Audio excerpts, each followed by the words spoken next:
Hey, shout out to Terry for this excellent question. Are you one of those people who struggle with playing these wide stretched chords in your left hand? In this video, we're going to give you some suggestions and tips that you can use to solve this problem.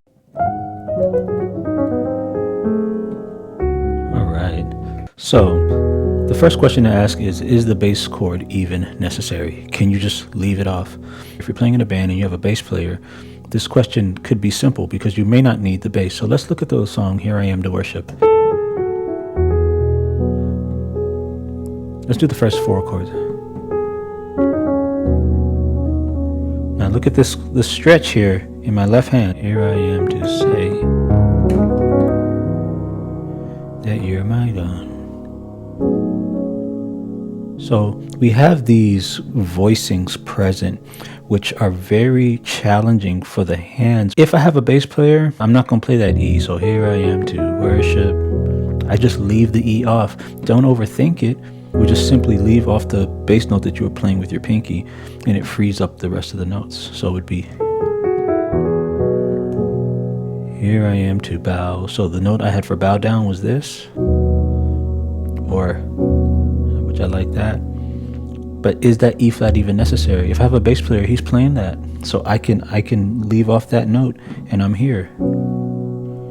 Say, here I am to say. What if I instead of playing this, I can leave it off? Okay, so the second thing you can do to help you with these wide left hand stretches is to decide what two notes are most important. Oh, say, can you see?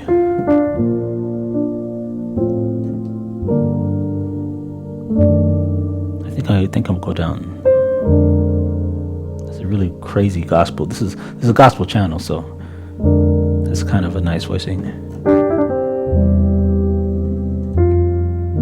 Now, someone's going to say, please help me, Sean, because this kind of voicing here, there's no way I'm going to play that with my left hand. All right, so let's talk about that. So, oh, say, can you? Two notes, so I'm going to go faster here.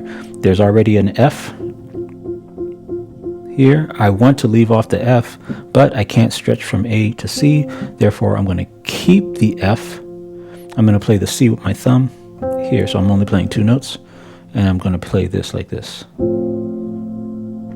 And then C. So this one's a little bit more difficult. I have a total of 6 notes. I'm going to leave off the B flat because that's really the only thing to do. Okay, if I leave off the D, it doesn't solve the stretch problem.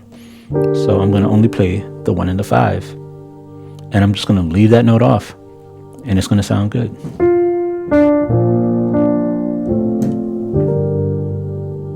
See, so in this case, you could just leave the note off. You don't even have to play it. What about this one?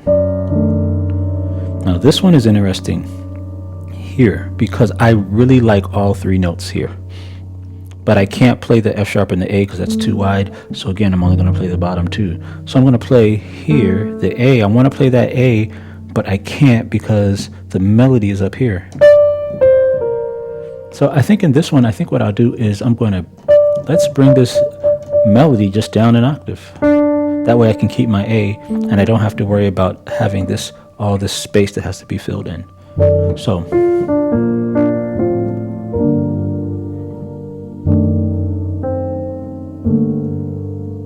or see how this is working?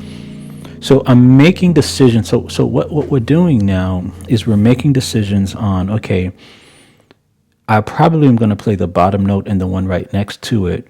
But then the question is, if there's a third note to be played, am I going to play that with my left hand, thumb, or am I just going to leave it off completely? And I think that's the kind of how I would look at this second section.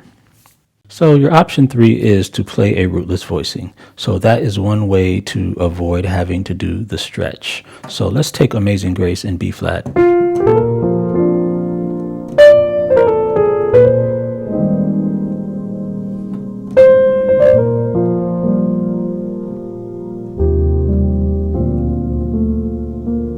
So let's say that we just have a song like that and we're using those voicings. To play a rootless voicing of the chord means that you will need to know a little bit of theory or have been playing for some time to where you can play clustered voicings of the chord that are easier to play. So for instance, so instead of doing this, I may do this. So you see, I've traded this wide voicing for a more closed voicing that's easier. And instead of doing this, which is very wide, 4 notes in the left hand, pretty difficult to play if you have small hands. However, it's easier to play to leave this B flat off and just play the G. Instead of playing it like this, I just play it up here, and much easier to play. Instead of doing this, I can go, right? So amazing, how sweet. See, these are much easier to play.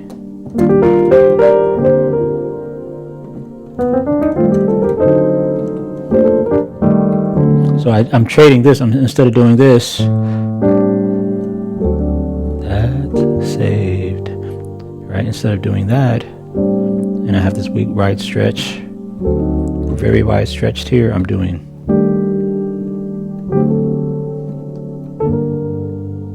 Now, it's beyond the scope of this video to really tell you how I'm forming this, because this is really personal. What you're going to have to do is ask yourself, if I have a B flat major chord and I would play it like this with this wide stretch in my left hand, how can I play the same chord with a closed clustered stretch? So these are called rootless versions of the expanded chord, and I really think that this is kind of the key to really where you want the rich sound that you want. It's more than just leaving off the bass, and I think we do need to go through that process. If you're a beginner, don't just jump straight to, oh, I'm going to play rootless voicings, because the part of this video where I said you want to determine which notes are most important, your ear has to go through that process in order for this process to make sense to you. So if you haven't gone through those steps, then when you get to this process, it's a little bit more difficult because you don't know which notes you really want to hear. And so in your studies, I want you to kind of be thinking, how would you take an entire chord? Listen to what I'm saying. How would you take an entire chord like this and play that entire chord with your left hand? Right? That's the question that we have to answer. How would you take this entire chord and play that only with your left hand? For me, this is this.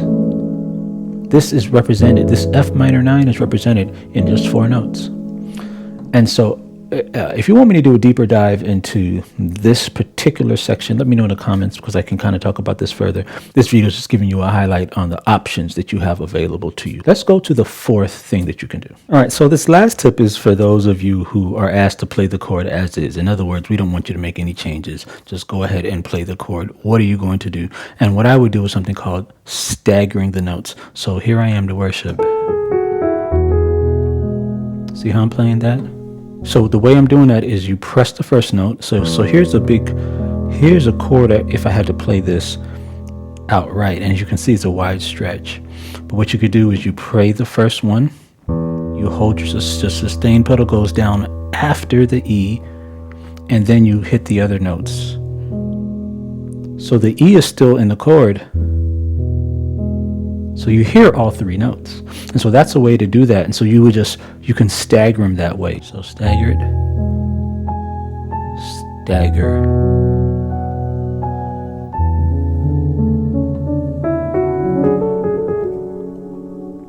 I'm still playing that bass, but I'm staggering it, see?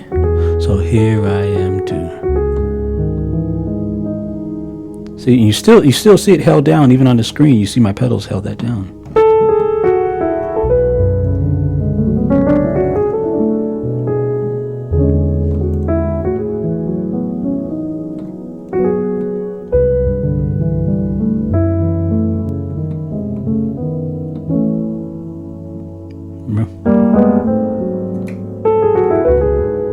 See, I'm playing the bass note, staggering it.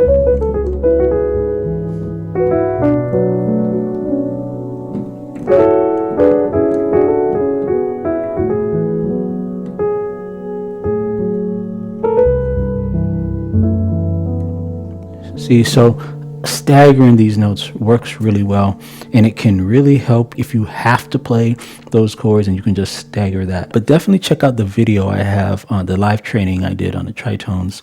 That will help you know which two notes are most important if you just have to leave off the bass. We're almost at 100,000. I would love to get to 100,000. Go ahead and subscribe. If you enjoyed this video, go ahead and like it. Thanks again. We'll see you guys later.